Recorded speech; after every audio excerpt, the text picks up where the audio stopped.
அன்பான தேவனுடைய பிள்ளைகளே, மறுபடியும் இந்த நாளிலும் இந்த டிவியின் மூலமாக உங்களை சந்திக்க வாய்ப்பு கொடுத்த ஆண்டவருக்கு நான் நன்றி சொல்கிறேன். தேவனுக்கு மகிமை. இந்த நாளிலும் நம்முடைய ஆத்மாவுக்கு பிரயோஜனமாக தியானத்துக்காக கொடுக்கப்பட்ட வேத வாக்கியங்களை தியானிக்கும்னால் ஜெபம் பண்ணும். ஆண்டவரே, ஒரு ஸ்தோத்திரம்பா, நன்றி கர்த்தாவே. தேவனுடைய சொல்ல முடியாத இவுக்காக ஸ்தோத்திரம். நன்றி கர்த்தாவே. இந்த நாளில் கர்த்தாவே உம்முடைய திருமறையை தியானிக்கும்படியாக கடந்து வந்திருக்கின்றோம். கர்த்தாவே ஸ்தோத்திரமையா. கர்த்தாவே உம்முடைய வார்த்தை கர்த்தாவே மக்களுடைய செவிகளிலே ஆதிவனே உம்முடைய வார்த்தையாக துணிக்கட்டும். கர்த்தாவே திருவசனத்தை கேட்கிறவர்களாய் மட்டுமல்ல, ஆதிவன் அதன்படி செய்கிறவர்களாய் அதை தங்களுக்கு அனுபவமாக்கி சொந்தமாக்கி கொள்ள முடியாய் கர்த்தர் கிருபை செய்ய வேண்டும் என்று கெஞ்சுகிறோம். ஆசீர்வதியும். கர்த்தருடைய வார்த்தை வல்லமை உள்ளது, ஆத்மாவை உயிர்ப்பிக்கிறது மாத்திரமல்ல, எங்கள் சரீரத்தையும் கர்த்தாவை அது ரட்சிக்கிறதா இருக்கிறது. விதமான புரகாரியமாய் வாக்கிய செய்யும் கிருபையாக ஏற்றும். இயேசுவின் மூலம் ஜெபிக்கிறோம் பிதாவை. அன்பானவர்களே, இன்று நாம் தியானிக்கிற வார்த்தையின் பொருள் என்ன என்றால், ஆண்டவராகிய தேவனை நம்பி அவரை ஏற்றுக்கொண்டு ரட்சிக்கப்பட்டு கர்த்தருடைய பிள்ளைகளாய் வாழுகின்றவர்கள் எல்லாருக்கும் தேவன் வாக்குகள் இருக்கிற நன்மைகள் ஏராளம் ஏராளம். அந்த நன்மையை நாம் பெற்றுக்கொள்வதற்கு நம்மிலே இருக்க வேண்டிய காரியம், அவைகளை பொறுமையோடு அவர் தருகின்ற நேரத்தில் காத்திருந்து பெற்றுக்கொள்ள வேண்டும், பொறுத்திருந்து பெற்றுக்கொள்ள வேண்டும். அதில் பொறுமை என்ற ஒன்று நிச்சயமாய் தேவை. அவர் செய்ய போகிற காலங்களை நாம் அறியோம். ஆனபடினால அந்த காலங்களை அறியாதபடினால் அதுவரைக்கும் பொறுமையோடு காத்திருக்கணும். பொறுமை இழந்து விட்டால் அவர்களுக்காக வைத்திருக்கிற அல்லது அதுவரைக்கும் காத்திருந்து கேட்ட காரியங்கள் அவர்களுக்கு கிடைக்கிறது இல்லை. இதனால் அநேகர் விலகினப்பட்டு நம்பிக்கை இழந்து போய்விட்டார்கள் என்று நாம் காணுகின்றோம். இந்த ரகசியத்தை நாம் சரியாக தெரிந்து கொண்டு அதாவது கர்த்தர் சொல்லியிருக்கிறார், அவர் தம்முடைய பிள்ளைகளை ஆசீர்வதிக்க சுத்தம் கொண்டிருக்கின்றார். ஆனபடினால் அதை பெற்றுக்கொள்ள காத்திருக்க வேண்டும். அந்த காத்திருப்பில் கலந்திருக்க வேண்டியது பொறுமை என்று வேதம் சொல்லுகின்றது. அநேகர் கொஞ்ச நாள் காத்திருந்து விட்டு அப்புறம் ஒன்றுமில்லை என்று அவர்கள் சோர்ந்து போகின்றார்கள். இறைவன் மேல் வைத்திருக்கிற நம்பிக்கையும் விட்டு விடுகின்றார்கள். இதுதான் இன்று நடக்கிற காரியம். நாம் இவைகளை கவனிப்போம். சங்கீதக்காரன் தாவீது ராஜா, அதாவது அவருடைய வாழ்க்கையின் அனுபவத்தோடு பரிசுத்தாவியானவருடைய உதவியோடு ஏவுதலோடு அவர் சொல்லுகிற இந்த வார்த்தையை பார்ப்போம். சங்கீதம் 40வது சங்கீதம் 1 முதல் 3 வரைக்கும் உள்ள வசனங்களை நாம் பார்க்கலாம். கர்த்தருக்காக பொறுமையுடன் காத்திருந்தேன், அவர் என்னிடமாய் சாய்ந்து என் கூப்பிடுதலை கேட்டார். பயங்கரமான குழியிலும் உளையான சேற்றிலும் இருந்து என்னை தூக்கி எடுத்து என் கால்களை கண்மலின் மேல் நிறுத்தி என் அடிகளை உறுதிப்படுத்தி நமது தேவனை துதிக்கும் புதுப்பாட்டை அவர் என் வாயிலே கொடுத்தார். அநேகர் அதை கண்டு பயந்து கர்த்தரை நம்புவார்கள். இதில் அவர் எழுதியிருக்கிற காரியங்களை பார்க்கும்போது அவ்வளவு பெரிய உத்தரம், உளையான சேர் என்று சொன்னால் அதை விட வேறு ஒன்றுமில்லை. யாரும் தப்பிக்க முடியாது, எந்த மனிதனும் தப்பிக்க முடியாது. தப்பிக்க போகிறவனும் இந்த உலையிலே அமிழ்ந்து போவான் என்று நாம் காணுகின்றோம். ஆனப்படினால உளையான சேற்றிலே அமிழ்ந்திருந்தேன். ஆனால் கர்த்தராகிய தேவனுக்காக பொறுமையோடு காத்திருந்தபடியினால் அவர் என்னை அதிலிருந்து தூக்கி எடுத்தார். அப்புறம் ஒருபோதும் அமிழ்ந்து போகாமல் இருக்கத்தக்கதாக என்னை கொண்டு போய் கண்மலையின் மேல் நிறுத்திவிட்டார். என்னுடைய அடிகளை உறுதிப்படுத்தி, அதாவது வாயினாலே புலம்பல் பாடிய நான் இப்பொழுது புதிய பாட்டை, தேவனை துதிக்கும் மகிமைப்படுத்தும் பாடல்களை பாடும் அந்த பாடலை என்னுடைய வாயிலே நாவிலே கொடுத்திருக்கிறார் என்று, அதாவது இதை படிக்கிற அனைவருக்கும் அது நம்பிக்கை உண்டாகும்படியாக இவைகள் எழுதப்பட்டிருக்கிறது என்று நாம் காணுகின்றோம். தேவனுக்கு மகிமை. அப்போஸ்தலனாகிய பரிசுத்த பவுல் ரோமாபுரியாருக்கு நிருபம் எழுதும்போது அவர் என்ன எழுதுகிறார் பாருங்க. அதாவது பொறுமை என்பது எப்பொழுது, அதாவது உபத்திரவத்தில் பொறுமையார், அதாவது மற்ற நேரங்களில் பொறுமையாக இருக்கிறது ஜெகஜம், அது ஒன்றும் பிரச்சனை இல்லை, அது காத்திருக்கலாம், இவ்வளோ நாள் ஆகட்டும் என்று. ஆனால் உபத்திரவத்துக்கு மேலே உபத்திரவம் அவைகள் ஏற்படும் போது அந்த பொறுமையை காத்துக்கொள்வது தான் ஒரு மேலான காரியம். அதாவது அந்த பொறுமையை காத்துக்கொள்கிறவர்கள் பாக்கியவான்கள் என்றும் யாக்கோபு எழுதுகிறார். பின்னாலே பார்ப்போம். தேவனுக்கு மகிமை உண்டாவதாக.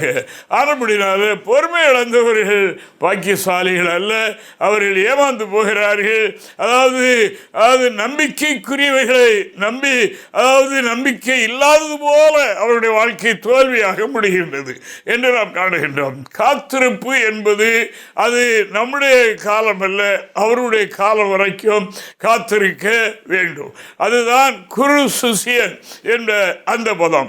ஏன் என்று கேட்பதற்கு அங்கே இல்லை. அவர் சொல்லியிருக்கிறாரா, அப்படி செய்யணும். அப்படி செய்தால் அவர், அதாவது சொல்லியிருக்கிறதை செய்கிறது மட்டுமல்ல, அவர் நமக்காக கர்த்தருக்காய் காத்திருக்கிறவர்களுக்காக உண்டு பண்ணி இருக்கிறவர்களை ஒரு புள்ளியும் தவறாமல் செய்ய அவர் வாக்குறுதி இருக்கிறார். உண்மையும் நீதியும் உள்ளவராய் இருக்கிறார் அதை செய்வதற்காக. ஆனபடினால நாம் அப்படி செய்ய வேண்டும். தேவனுக்கு மகிமை. இப்போது வாசிக்கலாம். நம்பிக்கையிலே சந்தோஷமாயிருங்கள், உபத்திரவத்திலே பொறுமையாயிருங்கள், ஜெபத்திலே உறுதியாய் தரித்திருங்கள். அதாவது இதுல இந்த 3 காரியங்களில் நாம் பார்க்கின்றோம். அதாவது மனிதனுக்கு காலங்கள் கடற அதாவது நம்பி இருந்த அந்த நம்பிக்கையிலே சந்தோஷம் இல்லாமல் போய்விடும். அதாவது இனிமேல் இது கிட்டும் என்று சொல்வதற்கு இல்லை, கிடைக்காது என்ற உடனே அவனுக்கு நம்பிக்கை இழந்து விடுகிறது. நம்பிக்கை இழந்த உடனே சந்தோஷமும் போய்விடுகின்றது என்று நாம் காணுகின்றோம். சந்தோஷம் போன உடனே காத்திருப்பை விட்டு விடுகிறான். இவ்வளவு நாள் காத்திருந்து என்ன பிரயோஜனம்? நம்பிக்கை இல்லை. அதாவது நம்பிக்கை இழந்த உடனே சந்தோஷம் போயிட்டு இப்போ அவர் என்ன செய்கிறார்? ஜெபம் பண்ணுவதும் இல்லை. அருமையானவர்களே, ஜெபத்தில் உறுதியாய் தரித்திருங்கள். அதாவது உறுதியற்ற ஒரு நிலை வந்துவிடும். ஒரு விதமான அசைவு. அதாவது கொஞ்ச நேரம் ஜெபம் பண்ண போதும், கொஞ்ச நேரம் ஜெபம் பண்ண ரொம்ப நேரம் ஜெபம் பண்ணது போல தோணும். ஏனால் அந்த நம்பிக்கை போயிட்டது அல்லவா? ஆனபடினால அந்த நம்பிக்கையினால் இருந்த சந்தோஷம் போயிட்டு இப்போ ஜெபம் குறைந்து விட்டது என்று நாம் காணுகின்றோம். இந்த 3 காரியமும் இதில் அவர் எழுதுகின்றார்.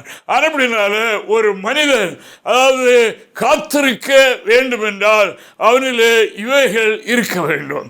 இவைகளிலே அவன் குறைவிடும் போது காத்திருப்பும் ஜெபமும் போய்விடும் என்று நாம் வேதத்தில் வாசிக்கிறோம். அருமையான கர்த்தருடைய பிள்ளைகளே, கவனியுங்கள். ஆதியிலிருந்து அன்பை விட்டு விட்டோமா? அதாவது தேவனிடத்தில் இருந்த நெருக்கங்கள் குறைந்து விட்டதா? நாம் தேவ சமூகத்தில் குறித்த நேரத்தில் நீண்ட நேரம் காத்திருக்கிறதை குறைத்து கொண்டிருக்கிறோமா, விட்டு விட்டோமா என்கிறதை கவனிக்க வேண்டும். காத்திருங்கள்.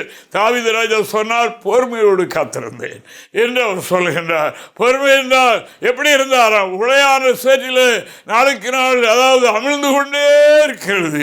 ஏன்னோ கழுத்து வரை நாடி வரை போயிட்டு எனக்கும் மரணத்துக்கு ஒரு அடி தூரம் தான் இருக்கிறது என்று யோனத்தானிடத்தில் அவர் சொன்னார் என்று நாம் காணுகின்றோம். ஆனபடினால் அன்பான கர்த்தருடைய பிள்ளைகளே, கவனியுங்கள். தெய்வீகம் தேவனிடத்தில் பெற்றுக்கொள்ள அனுபவம், தேவனுடைய சமூகத்தில் அவர்கள் பாக்கியசாலிகளாக இருக்கிறார்கள், பாக்கியம் பெற்றவர்கள் என்ற நிலை இருக்க வேண்டும் என்றால் நாம் எதை கவனிக்க வேண்டும்? இங்கே யாக்கோபு எழுதினார் பாருங்க. யாக்கோபு எழுதின பொதுவான நிருபம் 5ஆம் அதிகாரம் 11வது வாக்கியத்தில் அவர் சொல்லும் போது வாசிங்க. இதோ பொறுமையா இருக்கிறவர்களை பாக்கியவான்கள் என்கிறோமே. பொறுமையா இருக்கிறவர்களை பாக்கியவான்கள் என்கிறோமே. யோபின் பொறுமை குறித்து கேள்விப்பட்டிருக்கிறீர்கள். பார்க்கல, அந்த காலத்துல யோபின் காலத்துல இல்லை. ஆனபடினால அந்த யோபின் அதாவது பொறுமை எவ்வளவு பெரிய நீடிய பொறுமை பாருங்க. ஆனபடினால அதை நீங்கள் கேள்விப்பட்டிருக்கிறீர்கள். கர்த்தருடைய செயலின் முடிவையும் கண்டிருக்கிறீர்கள். தேவனுக்கு மகிமை. ஆனபடியினால் பொறுமையாயிருங்கள், காத்திருங்கள் என்று சபையாருக்கு நிறுவனம் எழுதுகின்றார். அன்றும் இந்த அலசடிப்புகள் உண்டாயிருக்கலாம். அதாவது பலருடைய வாழ்க்கையில் பலவிதமான குறைபாடுகள், அவமானங்கள், நிந்தைகள், சரீரத்தில் பலவிதமான பாதிகள், வாதைகள், பல பிரச்சனைகள், வறுமைகள், வேலையில்லா திண்டாட்டங்கள், பல காரியங்கள் வாழ்க்கையில் உபத்திரவமாக இருக்கலாம். அந்த உபத்திரவத்திலேயும் பொறுமையோடு என் ஆண்டவர் ஒரு நாள் நாள் என்னை விடுதலையாக்குவார், எனக்கு ஒரு நாள் விடுதலை உண்டாகும், நிச்சயமாய் உண்டாகும் என்ற நம்பிக்கையுடையவர்கள் யாரா? பாக்கியவான்கள். தேவன் அவர்களுக்காக குவித்து வைத்திருக்கிற, அவர்களுக்காக சேர்த்து வைத்திருக்கிற அந்த நன்மையை நிச்சயமாய் வழங்காமல் இரார் என்று வேதம் சொல்லுகின்றது. தேவனுக்கு மகிமை உண்டாவதாக. அப்படினால் சத்தத்தை கேட்கின்ற அருமையானவர்களே, அதாவது இந்த வசனங்கள் அடிக்கடி நாம் கேட்கிற வசனங்கள் தான். ஆனால் இன்று இந்த வார்த்தையை கர்த்தர் பேசுகின்றார். உங்களுக்காக, எனக்காக, நமக்காக இந்த வார்த்தை தரப்படுகின்றது. நாட்கள் கடற கடற கடற அதாவது வாழ்க்கையிலே காத்திருப்பு குறைகிறது, நம்முடைய வாழ்க்கையில நம்பிக்கை குன்றுகிறது. நம்பிக்கை கொண்ட அதாவது சந்தோஷம் வர தணிகின்றது. சந்தோஷம் குறையும் போது ஜெபம் பண்ண வேண்டும் என்ற ஆவல், ஆசை, விருப்பம் இல்லை. ஜெபம் பண்ண உறுதியாக ஜெபம் பண்ண முடியவில்லை. ஆனபடியினால் இவைகளெல்லாம் அது எதனால் என்றால் காலம் பிந்தும் போது, அதாவது இந்த சோர்வை சத்துரு கொண்டு வருகின்றான். எனவே எத்தனை ஆண்டுகள் ஆகிவிட்டது, இவைகளிலே நான் நம்பிக்கை வைக்கிறதுனால் என்ன இதனால் லாபம் என்ற எண்ணத்தை சத்துரு இந்த டைமில் கொண்டு வருவான். இந்த டைமில் என்னுடைய மாம்சத்தின் வழியாக, நம்முடைய சிந்தையின் வழியாக உள்ளே இவைகளை புகுத்த ஆரம்பிப்பான். இவைகளின் மத்தியிலேயும் நாம் என்ன செய்ய வேண்டும்? நம்பிக்கையில் உறுதியாருங்கள் என்று சொன்னார். இதுதான் காத்திருப்புக்கு பலன். ஆரம்பித்தால நம்பிக்கை நம்மிடத்தில் இருக்கணும். நம்முடைய வாழ்க்கையில சந்தோஷத்தை விட்டுறக்கூடாது. கர்த்தர் நிச்சயமாக ஒரு நாள் செய்வார், ஆண்டவர் என்னை விடுவிப்பார் என்ற நம்பிக்கை நமக்கு வேண்டும். நம்முடைய ஜெப வேளைகளை கவனிப்போம். ஆதியில் எப்படி இருந்தோம், இடைக்காலத்தில் எப்படி இருந்தோம், இப்பொழுது நம்முடைய ஆன்மீகம் எப்படி இருக்கிறது? ஜெபத்தில் குறைந்து விட்டோமா, அல்லது ஜெபம் பண்ணும்போதே ஒரு அவநம்பிக்கையா? அப்படிதான் அவர் எழுதுகிறார், ஜெபத்தில் உறுதியாய் தரித்திருங்கள். தேவனுக்கு மகிமை. அப்படி இருந்து கொண்டு காத்திருங்கள் என்று இறைவாக்கு சொல்லுகின்றது. தேவனுக்கு ஸ்தோத்திரம். நான் அப்படித்தான் காத்து இருந்தேன். அதாவது எனக்கு ஒரு சப்போர்ட்டிங்கும் கிடையாது, ஒன்றும் கிடையாது.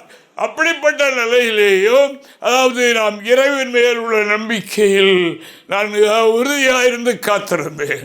நேசர் ஆண்டவர், அவர் உண்மை உள்ளவர். அவர் சொன்னவைகளை மாற்ற மாட்டார், மாற மாட்டார். அவைகளை என்று ஒரு நாள் செய்வார். அவருக்கு தெரியும். எந்த எண்ணத்தில் என்ன செய்யணும்? காத்திருக்கணும். கர்த்தருக்காக பொறுமையுடன் காத்திருந்தேன். அவர் என்னிடமாய் சாய்ந்து என் கூப்பிடுதலை கேட்டார். அதாவது இங்கே வேதம் என்ன சொல்கிறது என்றால், அதாவது யாக்கோபு தன்னுடைய நிருபத்தில் எழுத வாசித்தோம். யோபுனுடைய பொறுமை என்ன? யோபு 44ஆம் அதிகாரம் வசனம் 14 நாம் இப்போ வாசிப்போம். மனுஷன் செத்தபின் பிழைப்பானோ? எனக்கு மாறுதல் எப்பொழுது வரும் என்று எனக்கு குறிக்கப்பட்ட போராட்டத்தின் நாளெல்லாம் நான் காத்திருக்கிறேன். இங்கே அதாவது உபத்திரவம் யோபுக்கு வந்த உபத்திரவம் அதாவது யாருக்காவது வருமா என்பது நாம் நம்ப முடியாது. அவர் அவ்வளவு பெரிய உபத்திரவம். அந்த உபத்திரவத்திலே அவர் பொறுமையாயிருந்து, அவர் உபத்திரவத்திலே அவர் காத்திருந்து, பொறுமையோடு காத்திருந்து, எத்தனை வகையான நிந்தைகள், எத்தனை வகையான பரிகாசங்கள், எத்தனை விதமான எதிர்ப்புகள். வேலைக்காரனை கூப்பிட்டால் பார்க்காது போல போகிறான். இப்படியெல்லாம் இருக்குது. என்னுடைய சுவாசம், என்னுடைய நாசியின் சுவாசம் மனைவிக்கு அருவருப்பாக இருக்கிறது. இப்படியெல்லாம் அவருடைய மனவேதனைகள், பல வகையிலேயும் நெருக்கடிகள். இந்த நெருக்கடிகள் மத்தியிலே யோபின் பொறுமையை நாம் இங்கே பார்க்கின்றோம். தேவனுக்கு மகிமை. அவருடைய காரியம் என்ன? தோல்வி அல்ல. என்னுடைய மாறுதல் எப்பொழுது வரும் என்று காத்திருக்கிறேன் என்று சொன்னார். அந்த காத்திருப்பு பொறுமையோடு இவ்வளவு காரியங்கள் வந்திருந்தோம். அதாவது எல்லாம் போச்சது. சரீரத்திலும் ஆரோக்கியம் இல்லை என்றால் மகா பயங்கரமானது. அப்படிப்பட்ட ஒரு நிலையில் அவர் இருக்கிறார், குப்பை மேட்டில். தேவனுக்கு காலை நெய்யினால அதாவது கழுவின மனிதன், எவ்வளவு பெரிய மனிதன் இப்போ குப்பமட்டில் இருக்கிறார். உபத்திரத்திலே பொறுமை. அந்த நேரத்தில் வந்து மனைவி ஒரு வார்த்தை சொல்லுகிறார், சாகக்கூடாதா, நீர் என்ன உயிரோடு இருக்கணும், அந்த கடவுளை என்ன நிறுத்தியாடணுமா? ஒன்று செய்யும், தேவனை தூசித்துட்டு செத்துறோம், ஜீவனை விட்டுறோம் என்று சொன்ன போதும் அவர் பொறுமையோடு காத்திருந்தார். அவையிலே பாவம் செய்யவில்லை.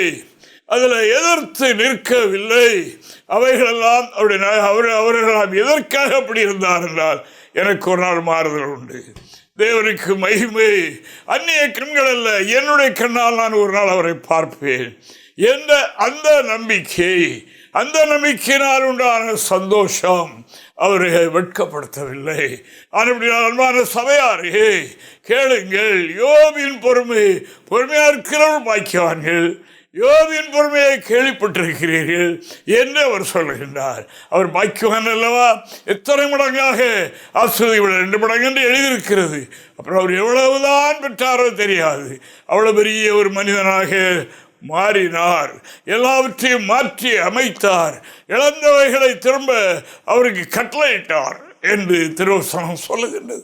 அருமையான கர்த்தருடைய பிள்ளைகளே, வாழ்க்கையிலே தோல்வி என்ற ஒரு எண்ணத்தை சத்துரு உண்டு பண்ணும் போது, பொறுமையோடு காத்திருக்கும் போது, ஆண்டவர் என்னிடமாக சாய்ந்து என்னிடத்தில் வந்து அவர் என்னுடைய கூப்பிடுதலை கேட்பார் என்பது பக்தர்களுடைய முழுமையான நம்பிக்கை. தேவனுக்கு ஸ்தோத்திரம் உண்டாவதாக. ஜெபம் பண்ணினாலும் அது இங்கே கிடைக்கும், அதெல்லாம் நடக்குமா என்ற அந்த நிலை இல்லாமல் உறுதியாய் ஜெபத்தில் தருத்தேன். தேவனுக்கு நேசர் தாம் சொன்னவைகளை நிறைவேற்றுவார். எவ்வளவு நாள் தான் காத்திருப்பது என்று அநேகருடைய கேள்வி. தேவ மனிதர்களிடத்திலும் ஜெபம் பண்ண வரும்போது, பொறுமையா இருங்க, கர்த்தர் கிருபை செய்வார். எவ்வளோ நாளைக்கு பொறுமையாக இருப்பது? எவ்வளவு நாள் இந்த அவநம்பிக்கை, இந்த அவமானங்களை, நிந்தைகளை கேட்பது, சகிப்பது? எவ்வளவு நாள் முடியவில்லையே என்று சொல்லும் குரலை இன்று கேட்கிறோம் அல்லவா? அவர்களுக்குத்தான் யாக்கோபு எழுதினார், அதாவது பொறுமையாக இருக்கிறவர்களை பாக்கியவான்கள் என்கிறோமே. யோபின் பொறுமையை அதாவது கேள்விப்பட்டிருக்கிறீர்களே என்று எழுதியிருக்கிறது. தேவனுக்கு ஸ்தோத்திரம். எருசலேமில் அதாவது ஆட்டு வாசல் என்னப்பட்ட அந்த வாசலின் அருகாமே ஒரு குளம் இருந்தது. அந்த குளத்தில் திடீரென்று ஒரு அற்புதம் நடக்க ஆரம்பித்தது. தேவனுக்கு மகிமை. அதாவது அந்த குளத்தில் தேவதூதன் தண்ணீரை கலக்கும் போது யார் இறங்குறானோ முந்தைய சோமாயிரும். எந்த காரியமாக எவ்வளோ பெரியதாக சோமாயிரும். இப்படி இருக்கும்போது அங்கே ஒரு மனிதன் காத்திருந்தான். தேவனுக்கு மகிமை. நாமளும் கேட்கிறோம், எவ்வளோ நாள் காத்திருக்கிறது ஐயா? எவ்வளோ நாள் காத்திருக்கிறது? அதாவது யாரோ நன்மை பெற்றோம் என்று சொல்கிறார்கள், பெறுகிறார்கள், என்னை தேடுவார் இல்லையே, ஆண்டவருடைய கூப்பிடுதலை கேட்கிறாரா என்று எண்ணாமல் ஒரு மனிதன் எத்தனை ஆண்டு காத்திருந்தான் பாருங்க. யோவான் 5ஆம் அதிகாரம் 4, 5 வசனங்களை வாசிக்கும் போது அங்கே ஒரு மனிதன் காத்திருந்த வருடத்தை எழுதியிருக்கு பாருங்க, வாசிப்போம். ஏனெனில் சில சமயங்களில் தேவதூதன் ஒருவன் அந்த குளத்தில் இறங்கி தண்ணீரை கலக்குவான். தண்ணீர் கலங்கின பின்பு யார் முந்தி அதிலே இறங்குவானோ அவன் எப்பேற்பட்ட வியாதியஸ்தனாய் இருந்தாலும் சுஸ்தமாவான்.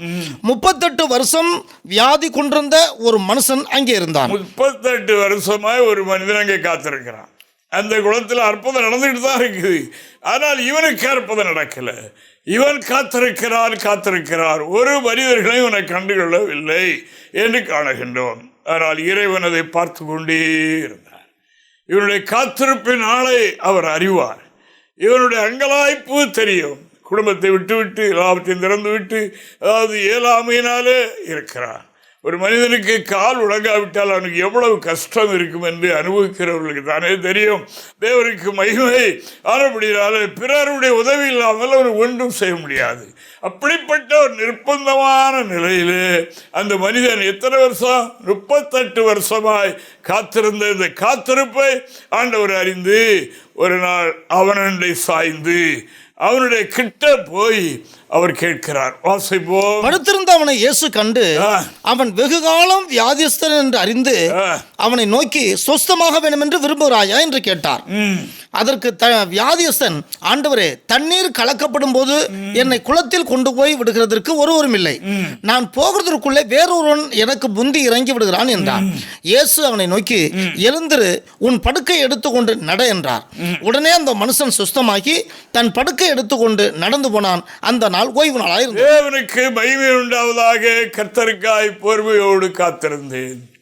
அவர் என்னிடமாய் சாய்ந்து என்னிடத்தில் வந்து என்னுடைய அருகாமையில் வந்து என்னிடமாய் சாய்ந்து என்னுடைய காத்திருப்பை அவர் கண்டு அந்த நேரத்தில் நான் என் உள்ளத்தில் அங்கலாய்ப்போடு கேட்ட விண்ணப்பத்தை கேட்டு அவர் என்னிடத்தில் சாய்ந்து என்னுடைய கூப்பிடுதலை கேட்டார்.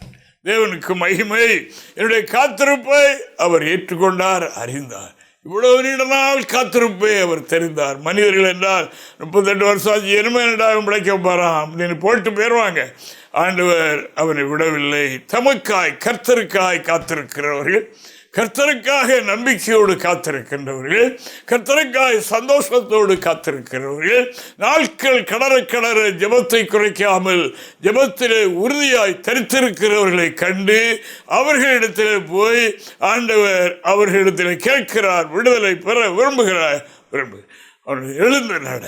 உடனே படுக்கை எடுத்துக்கொண்டு நடந்தான்.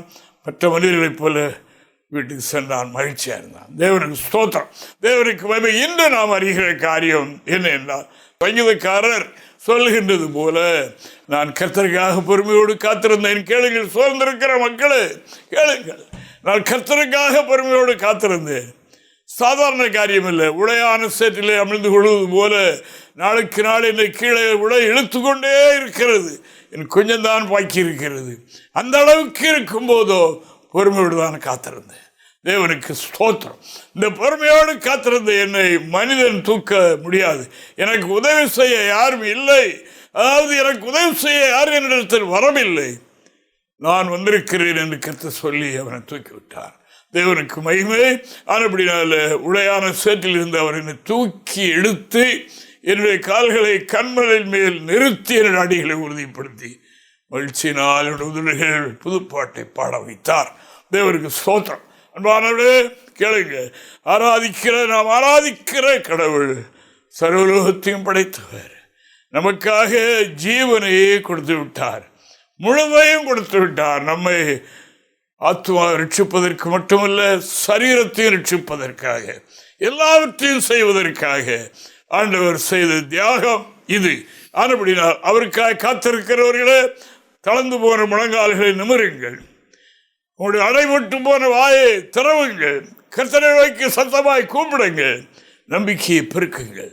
மனிதனுக்காய் அல்ல, உயிரோடு இருக்கிற ஆண்டவருக்காய் காத்திருப்போம்.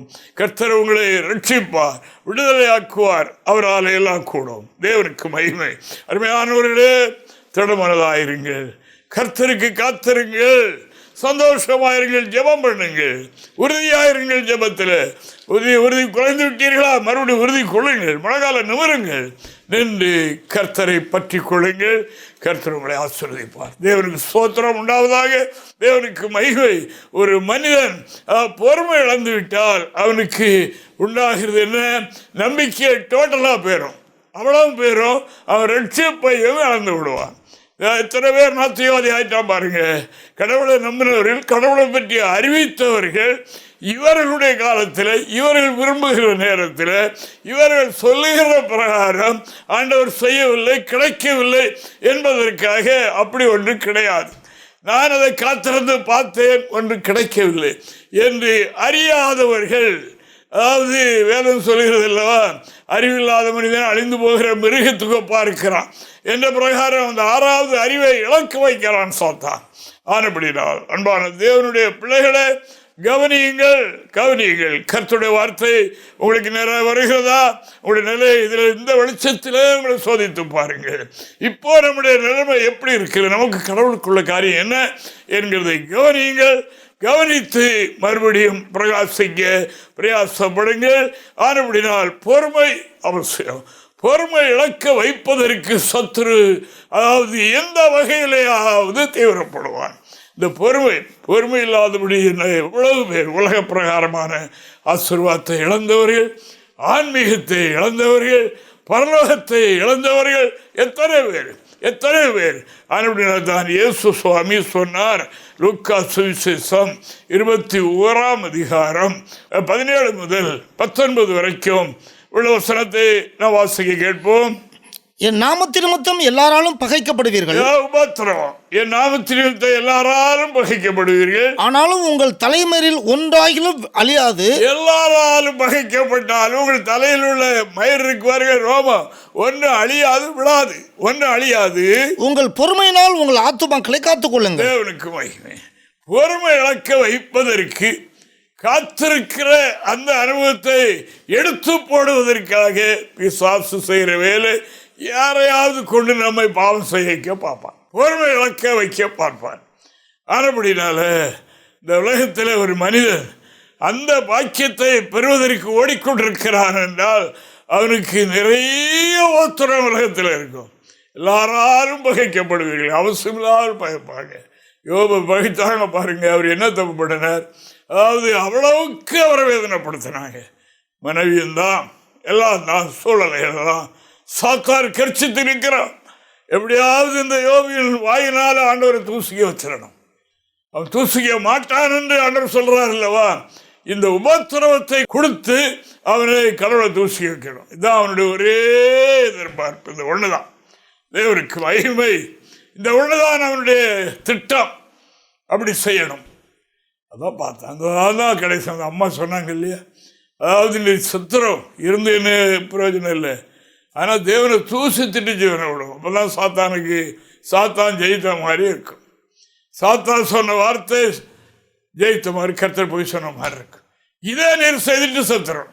கடவுளை நம்பினீர் அல்லவா, இந்த ஒரு காரியத்தையும் செய்துட்டு போயிடும். அவர் தன்னுடைய பொறுமையினால் தன்னுடைய ஆத்மாவை காத்துக்கொண்ட மனிதன். யோபின் பொறுமையை கேள்விப்பட்டிருக்கிறீர்கள். எனக்கு மாறுதல் எப்பொழுது வரும் என்று அதே நோக்கியிருந்தார். பெற்றுக்கொண்டார், பிரகாசித்தார். போனவைகளெல்லாம் 2 மடங்களாய் திரும்பி வந்தது. எல்லாவற்றையும் பெற்றுக்கொண்டார். வேதத்தில் அந்த சாட்சியை நான் பார்க்கின்றோம். தேவனுக்கு மகிமை. என்னுடைய சாட்சி பரலோகத்தில் இருக்கிறது என்று அவர் சொன்னார். தேவனுக்கு மகிமை. என்னுடைய சாட்சி பரலோகத்தில். இந்த உலகத்தில் யார் தூசித்தாலும் சரி, யார் நிந்தித்தாலும் சரி, என்ன சொன்னாலும் சரி, எனக்கு சாட்சி கொடுக்கிறவர் அங்கே இருக்கிறார். இல்லையா? பொறுமையாக இருக்கிறவர்கள் அந்த எண்ணத்தோடு தான் இருப்பார்கள். எந்த சூழல் ஏற்பட்டாலும் மௌனமாக இருக்கிற இடத்துல மௌனமாகத்தான் இருப்பார்கள். பேசாமலே இருக்கிறார் என்றும் சொல்வார்கள். பரவாயில்லை, இந்த நிலையை நாம் அடைய வேண்டும். இந்த காத்திருப்பில் விலகின வராமல் இருக்க நாம் நம்பிக்கையில், அதாவது இறைவனை நம்புகிற நம்பிக்கையில் உறுதி, அதனால் நான் சந்தோஷம், அந்த சந்தோஷத்தோடு உறுதியான ஜபம், இவைகளை நாம் செய்யும்போது நம்முடைய காத்திருப்பு ஸ்திரமாயிருக்கும், நீடித்திருக்கும். நாம் தேவனுடைய சமூகத்தில் பெற்றுக்கொள்ள வேண்டிய நன்மைகளை இங்கேயும் பெறுவோம், அங்கேயும் பெறுவோம். இதை மனதில் வைத்துக்கொண்டு கர்த்தருடைய பிள்ளைகளை சோர்வுகளை அகற்றிக் கொள்ளுங்கள், சோர்வுகளை அகற்றிக் கொள்ளுங்கள். இரு சமூகத்தில் மேல் நோக்கி பார்ப்போம். நம்முடைய இருதயத்தை நாம் திடப்படுத்திக் கொள்வோம். கர்த்தர் நம்மை ஆசீர்வதிப்பாராக. ஆமென். சிறந்தாட்சி மறுபடியும் ஒரு ஜெபம் பண்ணுவோம். அன்பரே உமக்கு நன்றி, அன்பரே உமக்கு நன்றி அப்பா. கர்த்தாவே, எங்களுடைய முற்பிதாக்களுக்கு கிடைக்கக்கூடாத பெரிய சிராக்கியத்தை எங்களுக்கு தந்திருக்கிறீர். கர்த்தாவே, ஆதி பரிசுத்தவான்களுக்கு இந்த வேதம் இல்லையே கர்த்தாவே. எங்களுக்கு ஒரு அருமையான சத்திய வேதத்தை தந்து எங்களை தேற்றுகிறீர், பலப்படுத்துகிறீர், எங்களுக்கு ஆலோசனை காட்டுகிறீர், தூர பார்வையை எங்களுக்கு தருகிறீர். அதற்காக உங்களுக்கு ஸ்தோத்திரம். கேட்ட வசனங்கள் மக்களுடைய உலகளே நல்ல வந்ததை போல பலன் கொடுக்கட்டும். கர்த்தாவே, சுதிக்கிறோம். உங்களுடைய நாள் வரைக்கும் நாங்கள் உமது மேல் கொண்டிருக்கிற அந்த நம்பிக்கையினால் நாங்கள் இறைவனுடைய நாளைக்காக காத்திருக்கிற அதில் குறைவுபட்டு விடாதபடி காத்தோம்.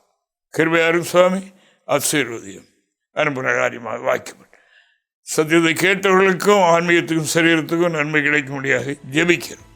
ஆசீர்வாதம் பிரதான காரியங்களை சித்தர இயேசுவின் நாமத்தில் ஜெபிக்கிறோம் பிதாவே. ஆமென்.